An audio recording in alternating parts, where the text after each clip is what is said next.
Hello guys. So, pasensya na kayo kung ngayon lang ako naka-video kasi hinintay ko na mawala yung buhos ng ulan. Kasi kapag nag-video tayo tapos marinig nyo yung lakas ng ulan. So ngayon, pahina-hina na lang yung ulan, medyo ambon na lang. So ngayon, magbibideo na tayo. So ang pag-uusapan natin ay yung latest results sa pagka-senador. So sino yung nanguna at yung mga pasok sa top 12. So babasahin ko mula sa halalan 2025 ng ABS-CBN. So i-search nyo lang guys yung halalan 2025. Sa pagkasenador, partial and unofficial. So partial and unofficial results pa ito guys. At marami pang magbabago dito sa resulta. So partial and unofficial results aggregated from COMELEC data as of May 12, 2025, 11:02 p.m. So ngayon 11:22 na. So 11:02 p.m. and from 74.97 election returns. So 75% na ang nabibilang dito at nangunguna itong si Bongo with 25,518,959 votes. So siya yung number 1. Pakita ko sa inyo ito. Yan, makita nyo, yan. Yan. So si Bongo ay merong 25,518,959 votes. So consistently sa mga survey ay siya yung number 1 simula pa noong March after nung naaresto si former President Duterte. So lalo nag-peak itong si Bongo. So si Bongo number 1, number 2, biggest surprise sa lahat itong si Bam Aquino. So si Bam Aquino with 20,063,635 votes. Kasunod ang pangatlo na si Bato de la Rosa with 19,631,928. Dito kay Bam number 2 siya. So biggest surprise ng lahat. So naniniwala ko guys na manalo itong si Bam Aquino. So ang projection ko nasa 9 to 10 place siya. So parang siya lang yung mananalo, no? Kaysa kay Kiko, pero nagkamali din ako. So si Kiko pasok din sa top 5. So bago kay Kiko, so itong number 4 na si Erwin Tulfo. So si Erwin Tulfo na dating number 1, palaging number 1 sa mga survey mula pa December up to hanggang March, no? At halos sila yung naglalaban para sa number 1 spot kasama si Bongo. Si Erwin Tulfo number 4 with 16,287,942. Number 5 si Kiko Pangilinan. Ito na, isa pang biggest surprise din. Kasi si Kiko Pangilinan nasa 15 to 18 sa mga survey ng SWS, Pulse Asia, Okta at yung isa. Hindi na lang yung Pulse Asia, SWS at yung WRN. So si Pangilinan merong 14,659,360. So number 6 si Rodante Marcoleta, isa pang biggest surprise. So 14,484,280 votes.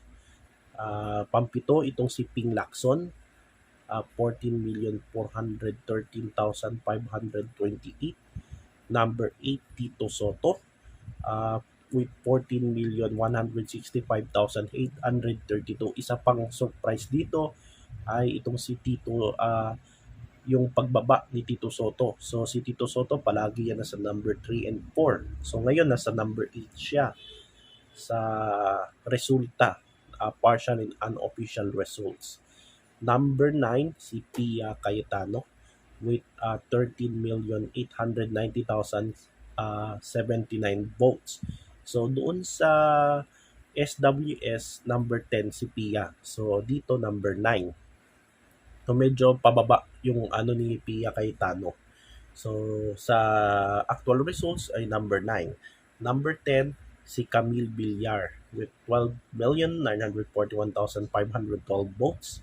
Si number 11 si Amy Marcos. So nakalusot na rin si Amy Marcos after bumagsak siya sa mga survey ratings. Dito sa actual ay medyo dahil sa tulong na rin ng supporter ng DDS kasi tinakwil na rin siya ng mga loyalist, ng ibang loyalist. So meron pa rin mga Marcos supporters na sumusuporta pa rin dito kay Amy. At pero medyo dahil sa pagiging ano niya, medyo na apekto itong si Amy Marcos, no? Nabawasan din siya ng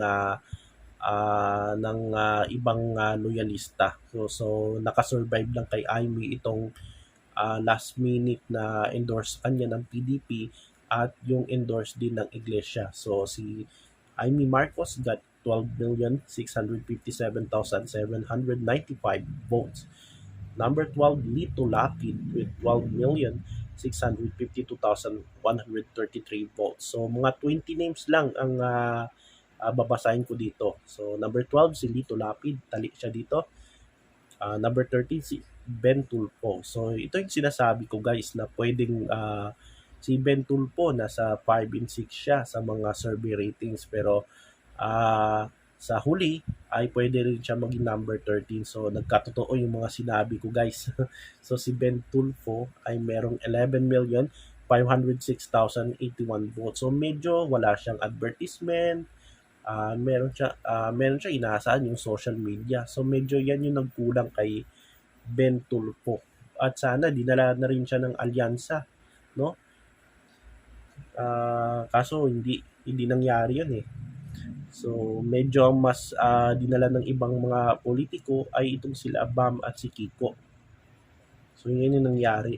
So Ben Tulfo got 11,506,081 votes. Number 14, isa nakakagulat dito itong si Bong Revilla, number 14. So palagi siyang sa mga survey, palaging pasok ito eh. Ngayon ang 14, what happened? Medyo nagising na rin yung mga Pilipino, no? Dahil sige tayo boto ng mga artista. So si Bong Revilla got 11,417,842 votes. 15, Abby Binay with 11,190,475. So ito yung sinasabi ko nung last video natin, yung Saturday ba yun? Yung pinag-usapan natin about INC endorsement na pwede talaga. So yung gagawin talaga nila ay Amy Marcos, nila Camille Villar, nila Kiko Pangilinan na dapat may malaglag dyan sa mga 6 to 12 place, no? Kagaya nila Binay, nila Bong Revilla at Ben Tulfo. So nangyari na yun guys. At yun, pati nga si Marcoleta napasok na sa Magic 12. So number 16 si Benhur Abalos got 11,018,871 votes. 17, isa pang nakakagulat dito si Jamie Bondoc, 10,043,282. So itong si Jamie Bondoc dahil sa suporta ng mga Duterte, so medyo 10 million. So hindi na masama para kay Jimmy Bondoc na makakuha siya ng 10 million. So naunahan pa siya ni Manny Pacquiao. Naunahan pa siya kaysa kay Manny Pacquiao. So si Manny Pacquiao 18th place with 9,871,239. So medyo itong si Manny Pacquiao ay bumababa yung kanyang numero. Siguro dahil na rin sa nangyari kay pag-aresto kay PRRD. So dito naapekto itong si Manny Pacquiao at lalo na yung kanyang numero dyan sa Mindanao kung saan siya malakas. So number 19 Ipe Philip Salvador got 9,643,990 votes. So, pwedeng mag 10 million itong si Philip Salvador. Ganon din itong si Colonel Busita with 20th place with 9 million. Si Philip Salvador, 9,643,990. Then si Bosita, 9,421,169 votes. So medyo ano ako sa mga malalaking numero. So 21, medyo mahina ko sa mga malalaking numero pagbasa ko eh. So okay. So 21, isa pang surprise kasi wala palagi ito sa top 25 eh. So itong si Heidi Mendoza, medyo sinusuportahan din siya no ni BP Lenny at yung mga kakamping. So si Heidi Mendoza ay mayroong 8,418,625 votes. Mas naunahan pa siya kaysa kay Willie Revillame na nasa 22nd place. Then 23rd place si Vic Rodriguez, 24 si Raul Lambino, 25 si incumbent Senator Francis Tolentino, 26 si JB Hinlo, 27 kahit nag-withdraw na si Doc Willie Ong ay meron pa rin siyang 7 milyong boto, 28 si Gringo Honasan, 29 si Luke Espiritu. So nag-improve yung numero ni Luke Espiritu from 2022. So 2025 got 6 million. Yung last election, mga nasa 3 million siya eh. So ngayon nasa 6 million yung boto niya. Dahil na rin sa boto ng mga kakampings at yung mga leftist progressive groups. So medyo buhat itong si Luke Espiritu. Itong si Heidi Mendoza, pwede pa ito no sa 2028 elections. So pwede pa siyang uh, tumakbo no at pwede rin siyang posibleng manalo sa 2028 gaya ni Marcoleta. So dapat more exposure para kay Ma'am Heidi Mendoza. So honestly, binoto ko yan si Heidi Mendoza. So itong si okay, asa na tayo? Sinusunod kay Luke Espiritu, si Doc Marites Mata, kung may 5 billion votes, at itong si 31st Pastor Apollo Kibuloy got 5,419,456 votes. Naunahan pa siya, no? Mas naunahan pa si Luke Espiritu. So, yan yung partial and unofficial results ng COMELEC. So, ano masasabi nyo dito, guys? So, medyo itong Senado ngayon, no, sa darating na next Congress ay medyo challenging, no? Medyo may halong surprise, may halong obstacle, may halong maraming halo.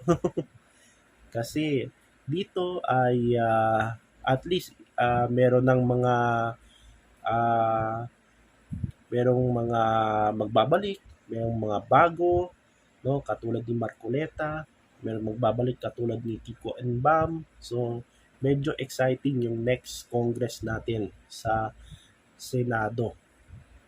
So, punta tayo sa party list. So, sa party list ay nanguna itong sorpresa din to, yung Akbayan. Pero, yung Akbayan kasama din yan. Yung mga survey ratings kasama din yan sa mga posibleng papasok, no? At least one seat. So, Akbayan is number 1. Got 2,683,503 votes. So, yung mga numerong babasahin ko, yung mga nasa top 10. So, number first, yung Akbayan, of course, automatic siguro, 3 seats sila. Kasama dito siguro yung Duterte Youth.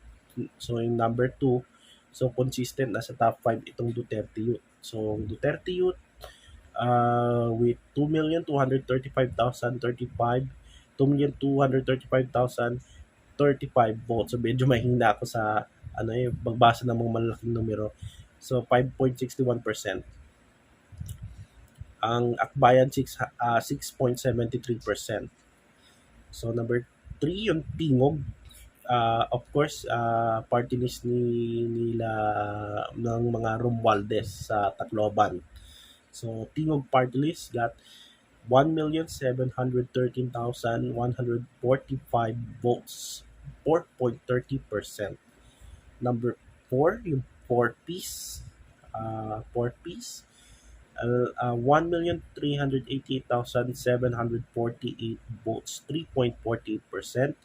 Number 5, yung ACT-CIS ng mga Tulfo na in the previous two elections ay number 1 sila. Ngayon, down sila to number 5 with to 1,188,657 votes, 2.98%. So, pwede 2 seats dito sa ACT-CIS. Number 6, Ako Bicol got 1,055,692 votes, 2.65%. Number 7, Uswag Ilonggo. Ito ay from Region 6, tama ba? 6. 775,894 votes, 1.95%. Number 8, itong Solid North. So, Solid North Party List, yung dinala nila Maha Salvador. So, yung Solid North Party List got 750,401 votes, 1.88%. Number 9, yung Trabaho, got 624,504 votes, 1.57%. Number 10, Sibak.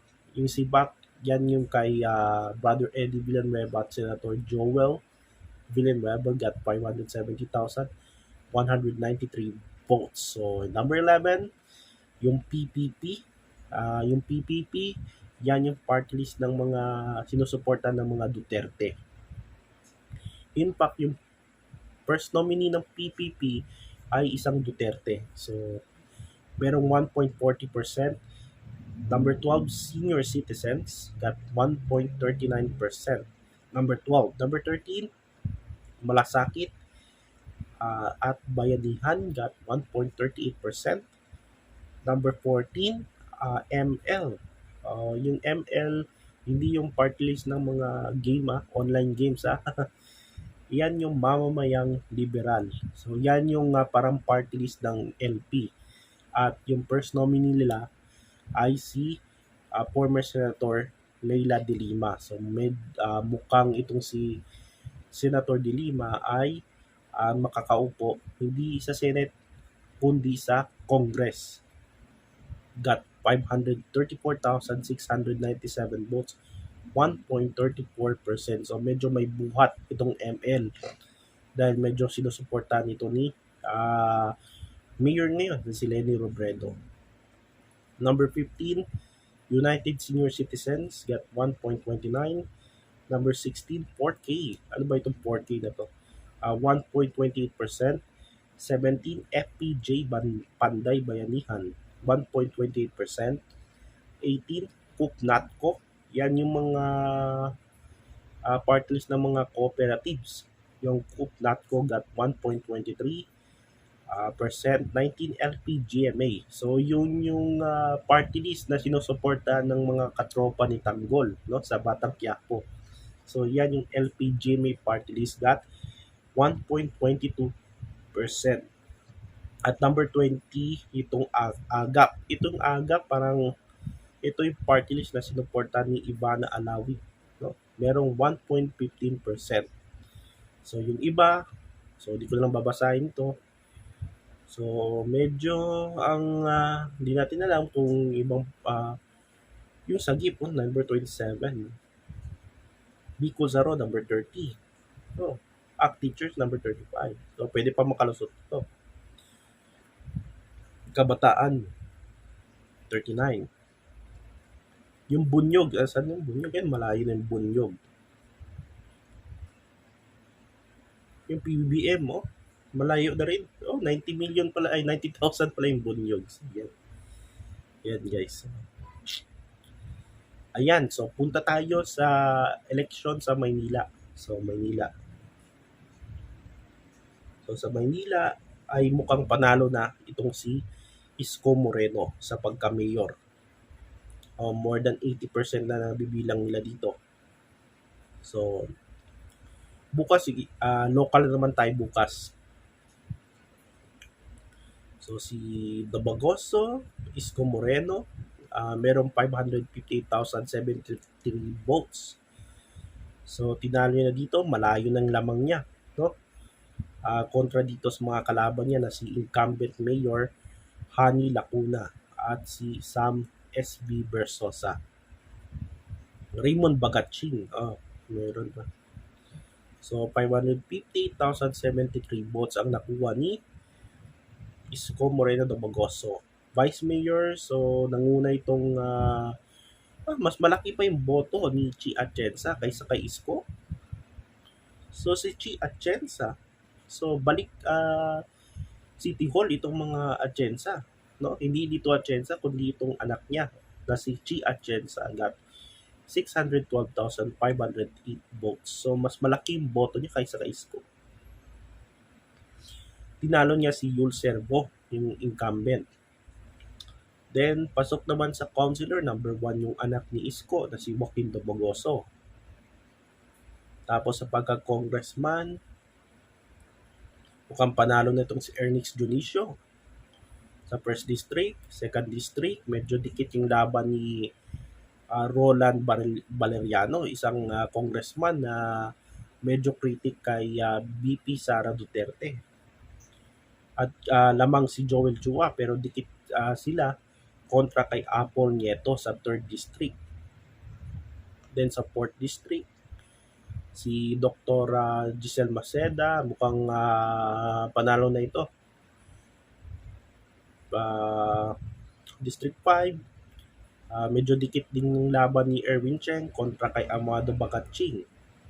At yung nakakagulat yung 6th District na si Joel Uyang lamang, 65,000 kontra kay Benny Abante na 62,000. Sa pagkasenador, o tingnan mo, so medyo may buhat, no? Si Bam Aquino ang nangunguna sa Maynila. So, noong 2019, nung natalo si Bam Aquino noong 2019, ay di siya pasok sa top 12 dyan sa Maynila. Pero ngayon, 2025 ay medyo nag-improve itong si Bam Aquino. So, number 1 siya sa NCR. Tapos nakita ko yung mga resulta sa Norte. Sa Ilocos Norte nga, yung bayan ng probinsya ni PBBM, medyo pasok si Bam, no? Nasa 6th place ata si Bam. Tapos number 1 siya sa Nueva Ecija. Yung mga balwarte ni PBBM, medyo pasok, no? Itong si Bam Aquino, nasa top 5 siya, number 1 siya sa Nueva Ecija. Sa Isabela, ata number 1 din itong si Bam Aquino. So grabe ang improvement ni Bam Aquino, lalo na sa Solid North. So bukas, pag-usapan natin yung local. So hanggang Davao tayo, punta tayo sa Davao. So sa Davao City, halos sure win na itong si former President Rodrigo Duterte na ngayon nasa Hague, nakakulong. So si Duterte, Rodrigo, malayo na yung lamang niya kay Carlo Nograles. So si Duterte got 637,091 votes. Pangalawa siya kay Carlo Alexi Nograles with 70,505 votes. Bishop Rod Cubos, 7,572. Jolaine Jonathan at si Joselito Tan. So Jolaine Jonathan, 1,295. Joselito Tan, 1,070 votes. Vice Mayor, panalo na rin si Basti Duterte. Halos milya-milya na ang lamang niya kay Bernie Alag, incumbent councilor ito. So, panalo din yung number 1 sa unang distrito sa councilor, si Rodrigo II Duterte. Then, punta tayo sa congressman. Panalo si Pulong Duterte kontra kay, mukhang panalo na nga, si Paulo Duterte kontra kay Migs Nograles. So, layo lamang. Second District, Omar Duterte, medyo closely. Malayo pero medyo mas closely kaysa kay First District. So second district, Omar Duterte got 160,000 160,086 votes kontra kay Javi Garcia Campos. So tinapos nila ng mga Duterte ang ah, yung mga Garcia dyan sa second district kasi yung second district ng Davao City ay Garcia yan. Ngayon ay tinapos na ng mga Duterte na dati nilang kaalyado. So ito, si Campos may 90,000 5 votes. Melgen Montes Claros may 1,824 votes. So third district sigurado na si Isidro Ungab. So yan guys. At sa Senado, halos lahat ng Duterte nakapasok sa top 12 sa Davao City. So yan guys, ang latest partial and unofficial results sa national and local election. So anong masasabi nyo dito guys? So para sa akin, ang biggest winner dito, tied sila, no? Ang biggest winner para sa akin, itong of course yung Pink at saka yung itong DDS. So for me, sila yung biggest winner dito, yung Pink at saka yung DDS. Ang biggest loser dito ay yung administration ni President Bongbong Marcos. So dito guys, makikita nyo yung latest result ng COMELEC. So bukas, pag-usapan natin yung mga ibang lugar naman, no? Sa Cebu City, lalo na yung Cebu Province na itong si Gwen Garcia ay delikado sa Cebu Province. So abangan nyo guys bukas. Good night.